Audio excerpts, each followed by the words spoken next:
Roulerais-tu dans une voiture dont l'essieu est fissuré? Vivrais-tu dans une maison dont la chape est sur le point de s'écrouler?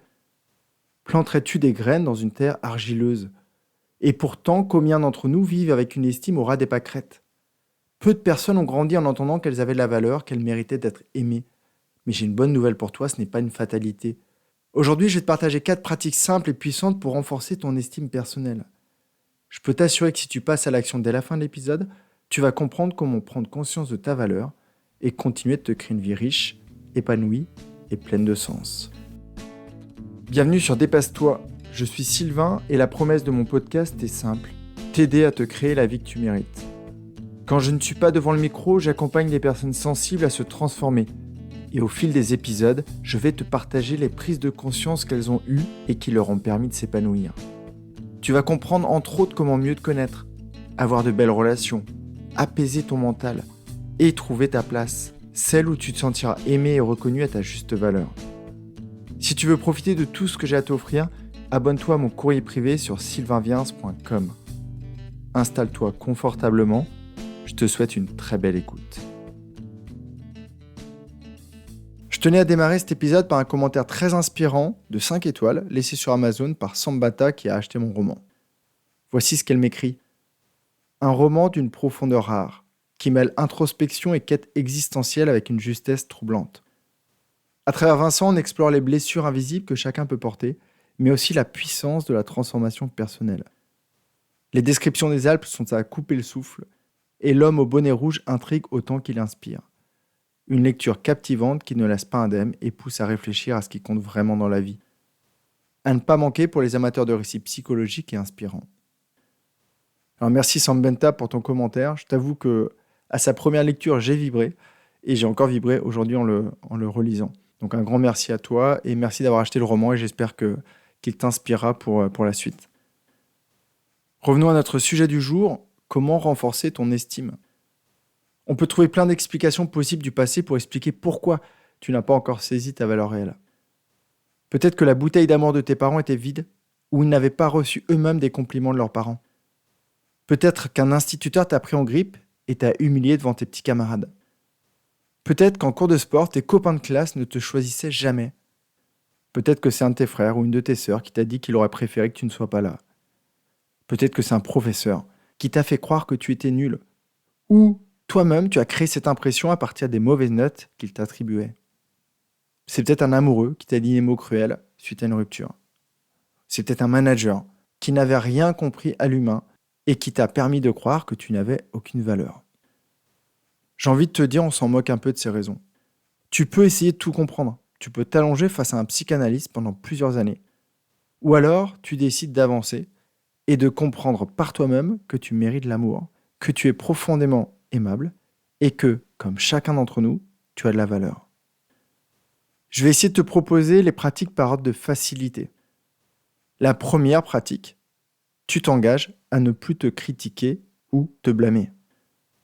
Passe un engagement tout de suite avec toi-même et promets-toi de ne plus jamais te dire de critiques, voire d'insultes. Ce qui veut dire que les phrases « je n'y arriverai jamais, je suis nul » vont se transformer. Tu peux te dire à la place « je progresse chaque jour ». Le « je ne vaux rien » peut devenir « je ne perçois pas encore mes qualités ». Je suis une ratée devient « j'apprends de mes expériences et je deviens plus forte tous les jours ». Je ne sers à rien devient « ma présence compte et j'ai des choses à apporter aux autres ». Je ne suis pas à la hauteur devient « j'ai tout pour réussir ». Et enfin, dernier exemple, personne ne m'aime devient « je mérite de l'amour et je commence par m'aimer moi-même ». Toutes ces pensées négatives, voire ces insultes que tu t'adresses, sabotent ton estime de toi et arrivent à te faire croire que tu ne vaux rien. En choisissant de ne plus te critiquer, tu crées un espace mental pour que l'amour de toi-même puisse grandir. Ton terreau interne sera beaucoup plus riche. Garde bien en tête que tu vas déraper et que ce n'est pas grave. À chaque fois qu'une pensée critique surgit, remplace-la immédiatement par une phrase positive. Le second effet, ça va te permettre d'arrêter de critiquer les autres. Donc tu vas devenir aussi plus tolérante envers les autres et donc améliorer tes relations. Et là, c'est un cercle vertueux qui se met en marche. Tu as de plus belles relations, tu te sens mieux avec les personnes, tu t'aimes plus, les autres t'aiment plus, et ainsi de suite. La seconde pratique, c'est dans la continuité de la première. Au lieu de passer par la case critique ou insulte, tu vas directement à la case te parler comme si tu étais ta meilleure amie. J'aimerais que dès aujourd'hui, tu t'engages à te parler avec douceur et patience, en faisant preuve tous les jours d'un peu plus d'autocompassion.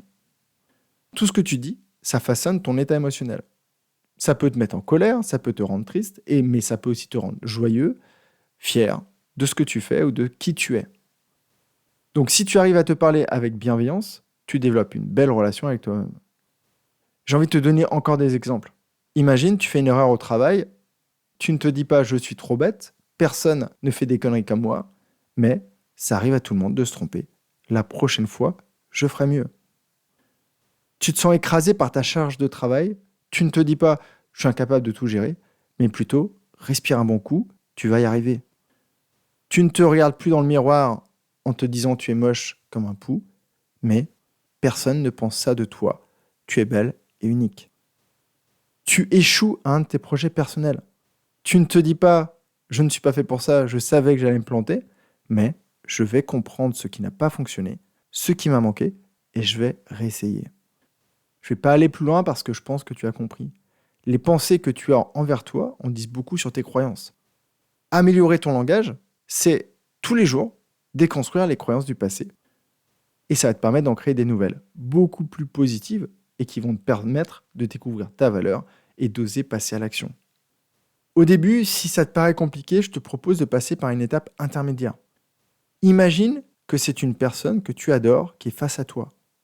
Cette personne traverse les mêmes difficultés que toi à ce moment de la journée. Qu'est-ce que tu vas lui dire ?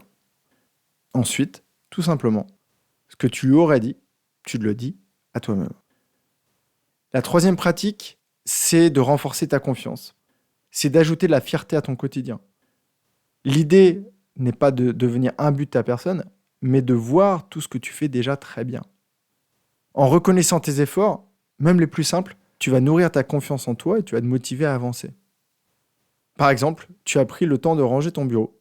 Tu peux remarquer que c'est plus agréable maintenant et que tu es fier d'avoir fait ça. Tu as pris 10 minutes pour travailler ta santé mentale en méditant. Félicite-toi. C'est un beau geste qui prouve que tu as pris soin de toi et qui prouve que tu as de la valeur. Tu as assisté à une réunion et tu as osé poser une question. Peut-être que c'est exceptionnel, mais remarque-la. Comme ça, la prochaine fois, tu auras envie de refaire la même chose.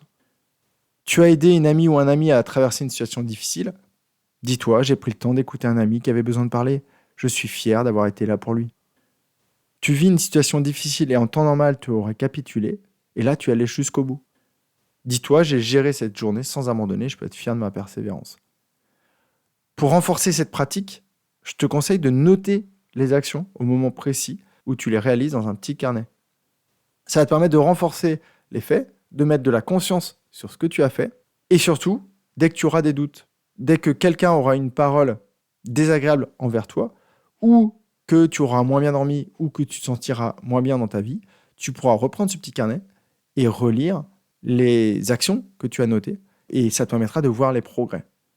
Et un jour, tu n'auras plus besoin de les noter ou de les relire. Il y a une petite voix qui te dira « tu le sais déjà ». La dernière pratique, c'est un exercice qui demande un miroir et un grand engagement car il n'est pas facile du tout. Je te propose tous les matins, devant le miroir, de te répéter cette phrase, les yeux dans tes yeux. Je t'aime et je serai toujours là pour toi. C'est une phrase que l'on aurait tous dû entendre dans la bouche de tous ceux que l'on a côtoyés en commençant par nos parents. Et comme pour l'exercice précédent, un matin, tu seras devant ta glace, les yeux dans les yeux avec toi-même.